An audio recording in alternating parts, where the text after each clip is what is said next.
തിരുവനന്തപുരം വഴുതക്കാട് കാറിടിച്ച് 2 ബൈക്ക് യാത്രികർക്ക് പരിക്കേറ്റതിൽ നടൻ മണിയൻപിള്ള രാജു അറസ്റ്റിലായി. മ്യൂസിയം പോലീസ് സ്റ്റേഷനിൽ ഹാജരായ മണിയൻപിള്ള രാജുവിനെ വൈദ്യപരിശോധനയ്ക്ക് ശേഷം സ്റ്റേഷൻ ജാമ്യത്തിൽ വിട്ടയച്ചു.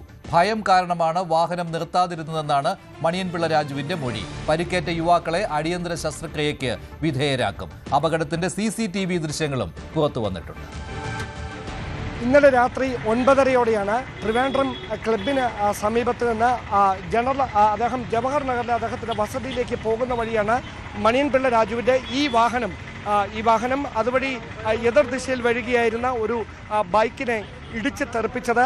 ആ വാഹനം ഇടിച്ച് 2 യുവാക്കൾ നിവേദിത് കൃഷ്ണ സൂരജ് എന്നീ 2 യുവാക്കൾക്കാണ് പരിക്കേറ്റത്. ഇവരെ ഉടൻ തന്നെ 2 ആശുപത്രികളിലേക്ക് മാറ്റി. പക്ഷേ ഈ വാഹനം നിർത്താതെ പോയി. തുടർന്ന് ഈ വാഹനത്തിൻ്റെ നമ്പർ കേന്ദ്രീകരിച്ച് നടത്തിയ പരിശോധനയിലാണ് മണിയൻപിള്ള രാജുവിൻ്റെ വാഹനമാണ് ഇതെന്ന് തിരിച്ചറിയുന്നത്. വാഹനത്തിൻ്റെ ഫ്രണ്ട് ഭാഗത്ത് വലിയ തരത്തിൽ കേടുപാടുകൾ സംഭവിച്ചിട്ടുണ്ട്. അതിൻ്റെ വാഹനത്തിൻ്റെ ഭാഗങ്ങളൊക്കെ റോഡിൻ്റെ 2 വശങ്ങളായി ചിതറിക്കിടക്കുകയാണ് വഴുതക്കാട്. അതിനുശേഷം ഇന്ന് രാവിലെയാണ് മണിയൻപിള്ള രാജു തന്നെ പരസ്യമായ പ്രതികരണവുമായി രംഗത്തെത്തിയത്. അതായത് തൻ്റെ വാഹനമാണ്, താനാണ് ഓടിച്ചിരുന്നത്, പക്ഷേ താൻ പാനിക്കായി പോയി വാഹനം ഇടിച്ച ശേഷം അതുകൊണ്ടാണ് നിർത്താതെ ജവഹർ നഗറിലേക്ക് പോയതെന്നായിരുന്നു അദ്ദേഹം വ്യക്തമാക്കിയത്. അതിനുശേഷമാണ് മ്യൂസിയം പോലീസ് സ്റ്റേഷനിലേക്ക് മണിയൻപിള്ള രാജു 2 പ്രമുഖർക്കൊപ്പം എത്തിയത്. ഞാൻ ഇടിച്ചിട്ട് അങ്ങനെ നിർത്താതെ പോകുന്നതല്ല, എൻ്റെ വണ്ടിയിൽ വന്ന് ഇടിക്കുകയായിരുന്നു.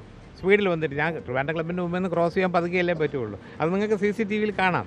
ഞാൻ ക്രോസ് ചെയ്ത് ഇവർ എന്തോ ഒരു ശബ്ദം കേട്ട് ഇവർ താഴെ വീഴുന്നുണ്ടപ്പോൾ ആക്സിഡൻ്റ് മനസ്സിലായി. അപ്പോൾ തന്നെ ഞാൻ പെർപ്ലസ്ഡായി. ഉടനെ തന്നെ ഞാൻ സുബ്രഹ്മണ്യ ഹാളിൽ നിന്ന് ഫ്രണ്ട്സിനെ വിളിച്ച് പറഞ്ഞു, ഒരു ആക്സിഡൻറ്റ് നടന്നിട്ട് പെട്ടെന്ന് ആംബുലൻസ് എന്തെങ്കിലും അറേഞ്ച് ചെയ്യണം, എനിക്ക് ഇറങ്ങാൻ വയ്യാന്ന് പറഞ്ഞു.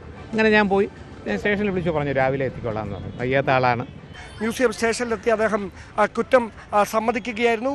പിന്നീടാണ് അദ്ദേഹത്തിൻ്റെ അറസ്റ്റ് റെക്കോർഡ് ചെയ്തതിന് ശേഷം ജനറൽ ആശുപത്രിയിൽ വൈദ്യ പരിശോധനയ്ക്ക് വിധേയനാക്കിയത്. തുടർന്ന് വീണ്ടും അദ്ദേഹത്തെ സംഭവ സ്ഥലത്ത് എത്തിച്ച് പിന്നീട് മ്യൂസിയം പോലീസ് സ്റ്റേഷനിലേക്ക് എത്തിച്ചു. അവിടെ വെച്ച് സ്റ്റേഷൻ ജാമ്യത്തിൽ മണിയൻപിള്ള രാജുവിനെ വിട്ടയച്ചിരിക്കുകയാണ്. നിലവിൽ 2 വകുപ്പുകൾ ചുമത്തിയാണ് അദ്ദേഹത്തിനെതിരെ കേസെടുത്തിരിക്കുന്നത്. ഭാരതീയ ന്യായ സംഹിതയിലെ സെക്ഷൻ 281, 125A, അതോടൊപ്പം മോട്ടോർ വെഹിക്കിൾ ആക്ടിലെ 134A, 134B ഈ വകുപ്പുകൾ ചുമത്തിയാണ് അദ്ദേഹത്തിനെതിരെ കേസ് രജിസ്റ്റർ ചെയ്തിരിക്കുന്നത്. അദ്ദേഹം ഒരു ക്യാൻസർ പേഷ്യൻ്റാണ്.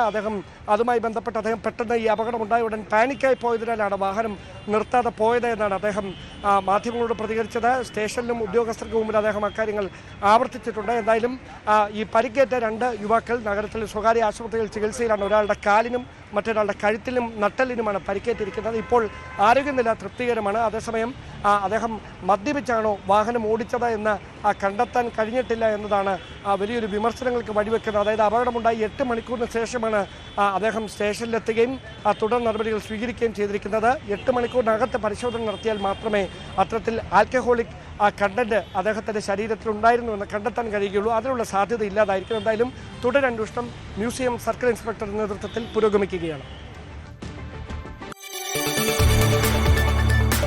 കൂടുതൽ വാർത്തകൾക്ക് News 18 Keralam YouTube channel subscribe ചെയ്യുക.